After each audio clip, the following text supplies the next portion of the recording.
কমলিনী আর নতুনের বিয়েটা না মেনে নিয়ে কমলিনী আর নতুনকে অপমান করে বাড়ি থেকে বেরিয়ে গেল বুবলাই আর বর্ষা। হ্যাঁ বন্ধুরা, এমনটাই দেখা যাবে। তাই সম্পূর্ণ জানতে ভিডিওটিতে লাইক দিয়ে চ্যানেলটি সাবস্ক্রাইব করে দেখতে থাকুন। গল্পের শুরুতে দেখা যাবে নতুন সবার সামনে দাঁড়িয়ে বলে, আমাদের এই বিয়েটা যারা মানতে পারবে না তাদেরকে এই বাড়িতে এই বাড়িতে কোনো জায়গা হবে না তাদের। আমার স্ত্রী কমলিনীকে যে সম্মান করতে না পারবে তার এই বাড়িতে কোনো জায়গা নেই।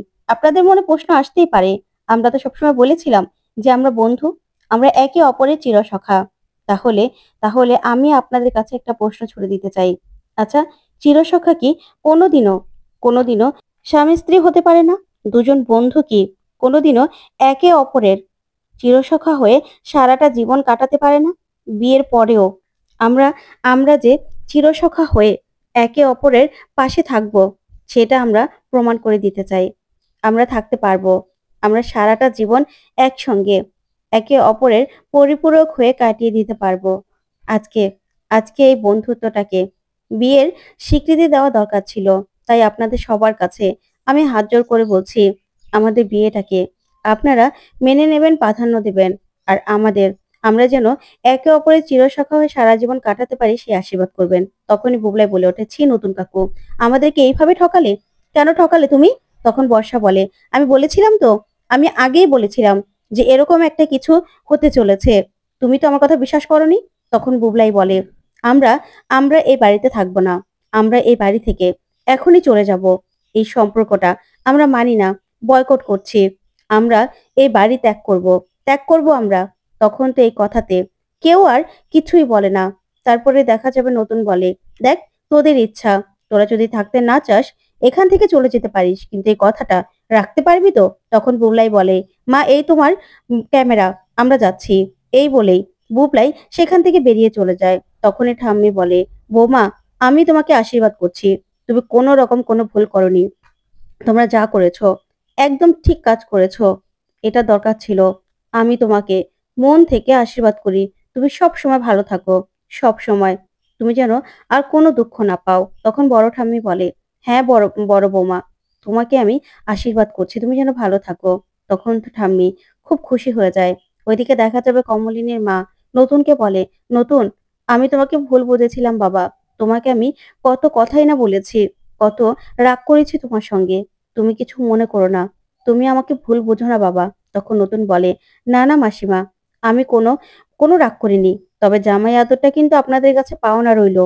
তখন তো এই কথা শুনেই কমলিনীর বাবা নতুনকে জড়িয়ে ধরে। তখন নতুন বলে, এই সব কিছুর মধ্যে একজন শুরু থেকেই সবটা জানতো, সে হলো কাকাবাবু। কি কাকাবাবু? তখনই প্রাঞ্জল বলে, হ্যাঁ, তবে জামাই আদর করতে পারবো না, শ্বশুর আদরটা কিন্তু ঠিক নেব।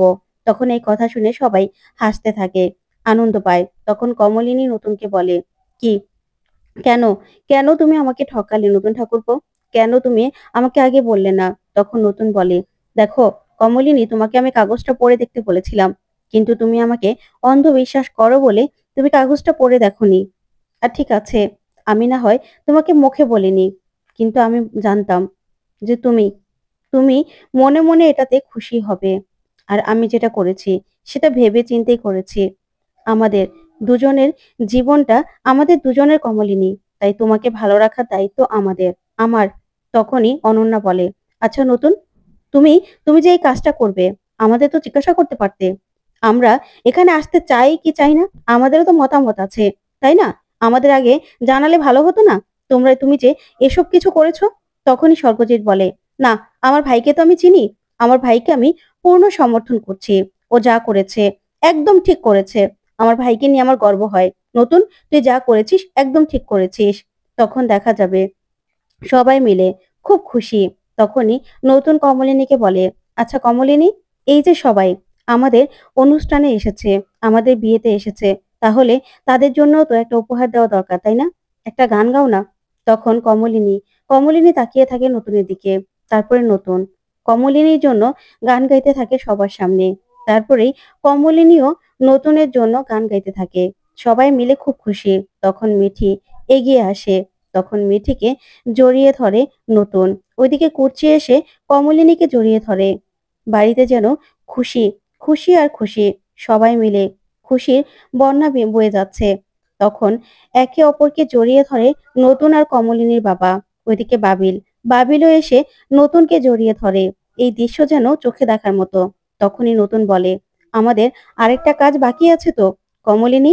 আমি নিজের হাতে তোমাকে সিঁদুর পরিয়ে দিতে চাই, তুমি আমার হাতে সিঁদুরটা পরবে তো? তখন কমলিনী নতুনের দিকে তাকিয়ে থাকে, কিছুই বলে না। তখন নতুন বলে, আসলে এই কাজটা আমি করতে বাধ্য হয়েছি। আমি না এই কাজটা কোনোদিনও করতাম না। আমাদের সম্পর্কটা কোনোদিনও বিয়ের সম্পর্কে গড়াতো না। শুধুমাত্র এই যে সমাজের লোকজন সবাই মিলে এই কাজটা করতে আমাকে বাধ্য করেছে। সবাই সবাই আমাকে আর কমলিনীকে এত কথা শুনিয়েছে, এত অপবাদ দিয়েছে, যার দায় কিন্তু অনেকটা কমলিনীরই হয়েছে। কমলিনীকে সব সময় মানুষ অপমান করত। আমি তো ছেলে মানুষ, আমার তো গায়ে কোনো কিছু লাগতো না। যখন আমি সহ্য করতে না পারতাম, হয়তোবা নিজেকে সেখান থেকে সরিয়ে নিতাম। কিন্তু কমলিনী, সে তো কোথাও নিজেকে সরিয়ে নিতে পারতো না। কারণ সে তো একটা বন্ধ ঘরে ছিল, তাই না? সে সেখান থেকে চাইলেই বেরোতে পারেনি। এই সমাজের এই সব কথার জন্যই আমি আজকে আমাদের আমাদের এই বন্ধুত্বটাকে স্বীকৃতি দিতে বাধ্য হয়েছি। না হলে না হলে আমরা বন্ধু হয়ে সারা জীবন কাটিয়ে দিতে পারতাম। কারণ আমরা একে অপরের পাশে থাকতে চেয়েছিলাম। আমরা তো আর কিছু চাইনি। আমাদের আর কোনো চাওয়া পাওয়া ছিল না। শুধুমাত্র সমাজের লোকদের জন্য, সমাজের কটু কথা থেকে কমলিনীকে বাঁচাতে আমাকে আজকে বিয়েটা করতে হলো। সব সময় নানান নানান কথা শুনে কমলিনীকে মন খারাপ করতে হতো। নানানভাবে কমলিনীর দিকে আক্রমণ করা হতো। এই যে আমি সবসময় কমলিনীর পাশে থাকতে চেয়েছি, সেটা কি আমার অন্যায়? আপনারা বলুন না, সেটা কি আমার অন্যায়? আমি তো শুধুমাত্র ওদের ওদের পাশে থেকে ওদেরকে সারা জীবন আমি ভালো রাখতে চেয়েছিলাম। আমি তো অন্য কিছু চাইনি। তারপরেও আজকে আমাকে এরকম একটা সিদ্ধান্ত নিতে হয়েছে, শুধুমাত্র শুধুমাত্র সমাজের কথা ভেবে। তখনই প্রাঞ্জল বলে, আচ্ছা নতুন, তুমি এত ব্যাখ্যাই বা দিতে যাচ্ছ কেন? আমি তো সেটাই বুঝতে পারছি না। তুমি যা করেছো একদম ঠিক করেছো।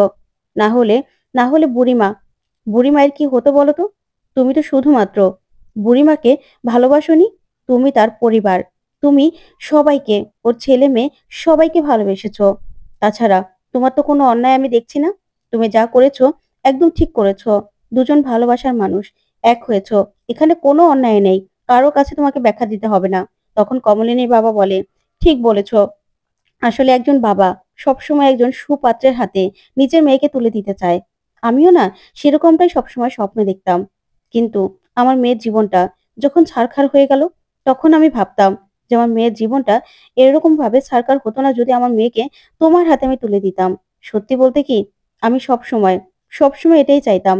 কিন্তু কখনো লজ্জায় ভয়ে বলতে পারিনি যে তোমার সঙ্গে আমার মেয়ে সারাটা জীবন কাটাক। আজকে আমি খুব খুশি বাবা। আজকে আমার মেয়ে ওর জীবনের যোগ্য মানুষটা পেয়েছে, যে কিনা আমার মেয়েকে সারাটা জীবন ভালো রাখবে। আজকে আমি নিশ্চিন্ত। আমার আর কোনো চিন্তা রইলো না, বিশ্বাস করো। আর তুমি তো শুধুমাত্র আমার বুড়িমাকে ভালোবাসোনি, আমার বুড়িমায়ের ৩ সন্তানকেও নিজের সন্তান হিসেবে ভালোবেসেছো। তখন কমলিনীর মা বলে, হ্যাঁ নতুন, প্রথমে তোমার উপর আমার খুব রাগ হয়েছিল যে তুমি হয়তোবা আমার বুড়িকে দূরে সরিয়ে দিলে। কিন্তু আমি যখন দেখলাম যে না, তুমি আমার বুড়িকে আপন করে নিলে, তখন আমার থেকে খুশি আর কেউ হয়নি। আমি মা হিসেবে এখন নিশ্চিন্ত। আমার আর কোনো চিন্তা রইলো না আমার বুড়ি মায়ের জন্য, আমার বুড়ি মায়ের সন্তানদের জন্য। কারণ আমার বুড়ি মাকে বয়স হলে কে দেখতো? তার বড় ছেলে আর বড় বৌমাকে তো দেখলাম। আর মিঠি, তারও তো কদিন পর বিয়ে হয়ে যাবে। আর বাবিলের সঙ্গে আমার বুড়িমায়ের সবসময় যে মত মিলবে তেমনটাও নয়। তখন তখন আমার বুড়িমাকে কে দেখতো? এখন তুমি সারা জীবন আমার আমার মেয়েকে দেখবে তো? এখন না, তুমি আমার কথা কিছু মনে করো না। তখনই নতুন বলে, না না মাসিমা, আমি কিচ্ছু মনে করিনি। আমি আপনাদের ব্যবহারে কথায় এটা বুঝতে পেরেছি যে আপনারা আমার উপর কতটা ভরসা করেন। আমি দূরে সরে যদিও বা কোনো কারণে দূরে সরে যেতাম, তাহলে আপনারা কতটা কষ্ট পেতেন আমি বুঝতে পেরেছি আপনাদের ব্যবহারে। সত্যি আপনারা যে কতটা আমাকে ভালোবাসেন, কতটা আপনার মেয়ের পাশে আমাকে চেয়েছেন, সেটা আপনাদের কথাতেই আমি বুঝতে পেরেছি। তার জন্য আপনাদের উপর আমার কোনো রাগ নেই। সত্যি কথা, আপনারা আমাকে জামাই হিসেবে মেনে নিচ্ছেন তো? তখন তো কমলিনীর বাবা আর মা দুজনেই খুব খুশি হয়ে যায়। তখন কমলিনীর মা বলে, মেনে নেব না আবার? এমন জামাই আমরা কোথায় পাবো যে কিনা আমার বুড়িমায়ের জন্য সবকিছু করতে পারে? আমার বুড়িমা এর থেকে ভালো জামাই আর কোথায় পেত? তখনই দেখা যাবে কমলিনীর মা কুর্চিকে বলে, "কি কুর্চি? তোমার বৌদিকে বোঝাও, তোমার বৌদিকে কিছু বলো।" তখন কুর্চি বলে, "না মাসিমা, আমার না আর কিচ্ছু বলতে হবে না। কারণ আমার বৌদি আমার মনের কথা জানে। আমি যে আজকে কতটা খুশি হয়েছি কি বলবো। নতুন দা, সত্যিই তোমাকে সেলুট। তুমি যে সবার থেকে আলাদা সেটা তুমি সবার মাঝখানেই তুমি বুঝিয়ে দাও। তোমাকে আমি ভুল বুঝেছিলাম। আসলে বুঝতেই পারিনি। তোমার মনের মধ্যেই ছিল। কিন্তু তুমি সবসময় বুঝিয়ে দিয়েছো। সবার মধ্যে তুমি সেরা। তুমি তুমি যেটা ভাবো তুমি সেটাই করো। তুমি যে কি ভাবতে পারো সেটা তো আমরা বুঝতেই পারিনি। তোমাকে আমরা ভুল বুঝেছিলাম। কিন্তু এখন বুঝতে পেরেছি।" তখন নতুন বলে, "কুর্চি, তোমার নতুন দা কখনো তোমাদেরকে ছেড়ে দিতে পারে? এটা কি কোনোদিনও সম্ভব? বলো তো? কোনোদিনও সম্ভব নয়। আর কমলিনী, কমলিনী তো আমার সবসময়ই।" তখন কুর্চি বলে, "হ্যাঁ, আমি অনেক খুশি হয়েছি। সত্যি কথা।" তারপরে দেখা যাবে প্রসূন নতুনের কাছে আসে। এসেই বলে, "নতুন দা, আমার বোনটাকে তুমি ভালো রেখো। আমার বোনটা না খুব দুঃখী। তুমি ওর সঙ্গে সারা জীবন এইভাবেই থেকো। আমার বোনটাকে না কখনো ভুল বুঝো না। আমার বোনের তুমি ছাড়া আর কেউ নেই। বিশ্বাস করো, তোমাকে ভুল বুঝেছিলাম। কিন্তু এখন বুঝতে পারছি তুমি তুমিই আমার বোনের যোগ্য।" এই বলেই জড়িয়ে ধরে। তখন অনন্যা বলে, "আচ্ছা নতুন, তুমি তো আমাদের সঙ্গে একটু পরামর্শ করতে পারতে, তাই না? আমাদের পরামর্শটাও নিতে পারতে।" তখন নতুন বলে, "আচ্ছা বৌদি, পরামর্শ করলে কি হতো? আমি যখন বলতাম তখন দাদা বলতো, তোর যেটা ভালো মনে হয় তুই সেটাই কর। আর তুমি? তুমি কি বলতে? তুমি বলতে আমি মানতে পারছি না। সেটা কি ভালো হতো বলো? তার থেকে পরামর্শ করে আর কি হতো? আমার যেটা ইচ্ছে হয়েছে আমি সেটাই করেছি বৌদি। এখানে, এখানে আর কারো কিছু বলার নেই।" তারপরে নতুন অনন্যার কাছে আসে, এসেই বলে, "বৌদি আমি জানি তোমার আর দাদার দুজনের মন খুব খারাপ। কারণ প্লুটো চলে যাওয়ার পর থেকে তোমরা বিধ্বস্ত হয়ে আছো। আমি এখনো মানতে পারছি না যে প্লুটো নেই। আর তোমরা কি করে মানবে বলো তো? তবে এই মেয়েটার কি দোষ? তোমরা কমলিনীকে কেন দোষারোপ করো বলো তো? তুমি না কমলিনীকে আর দূরে সরিয়ে রেখো না। তুমি কমলিনীকে একটু বোঝো, একটু কাছে টেনে নাও। দেখো, ও না খুব ভালো। ও তোমাকে আপন করে নেবে।" ঠিক তখনই ঠাম্মি বলতে থাকে, "আজকে আমার ছেলেটা যদি ভালো হতো, আজকে আমার চোখের সামনে আমার বৌমাকে অন্যের হতে অন্যের গলায় মালা দিতে দেখতে হতো না আমাকে।" তখন কমলিনী বলে, "কেন মা? আপনি কি এটা মানতে পারছেন না?" তখন ঠাম্মি বলে, এরকম এরকম একটা কাণ্ড নিজের বৌমাকে অন্য কারো গলায় মালা দিতে কোনো শাশুড়ি মা দেখে সহ্য করতে পারে বৌমা? তুমি বলো না?" তখনই নতুন বলে, "আচ্ছা মাসি, একটা কথা বলি। তুমি কোনোদিনও তোমার বৌমার কথা ভেবেছো? ভাবোনি তো? তুমি এই মেয়েটার উপর সব সময় জোর করেছো। নিজের বয়সের তুলনায় তুমি ওকে নিয়ে গেছো তোমার বয়সের মতো করে। ওকে বৈধব্য পালন করিয়েছো। কোনোদিনও ভেবেছিলে যে ও কি চায়? ও কিসে ভালো থাকবে? চাওনি তো? তাহলে এসব কথাগুলো এখন কেন বলছো?" তো বন্ধুরা, কেমন লাগলো আজকের আপডেট? কমেন্ট করে জানাতে ভুলবে না। ধন্যবাদ।